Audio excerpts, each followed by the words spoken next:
Neega yeen qabu dheerfa. Sirrii jette dhugaa keetii. Ayyee anis fudhadhee dhufu gaa waan isheen natti laatte tokkotu nambisinii kan ishees waan hin argifdee nan dhufa. Ati immoo buli jaratti saree kana nu ilaali akka isheen kaayyoo keenyan fesheleessine. Haa ta'u dhugaa. Isin gaa daddafaati. Waan argitan hundumaa tokko osoo nambisin fidaa kootaati. Adeemnu daddabnee otoo isaan mooraatti hin deebiin. Eeyyee laafu daddabni deena. Ishee waardiyyaa waa ta'e tokko nu eegin. Intaa ayyee taatee baateetti. ayyee dhaqaa isin daddafaati. Amma deemu.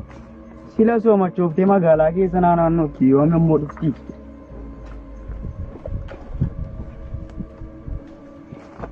Buli.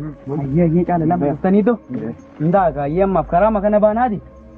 Qophiitti galaa deema. Akka isaatiin dhufu taanaan yoo dhiibee dhufate itti dhugaafnaan walgannee hin fiinnu abbaan lubbuudhaan waboo biraa ga'e ammoo seenaa keenya itti aayimu Oromoof lubbuu laachuu asumatti eegallaa walirraa addeen baanu waadaadha. Waadaadha. Itoophiyaa biyya kijibaa nagaatti Oromiyaa biyya abbaa koosiif dhufeera harme hin boo'in ilmi kee dhufeera.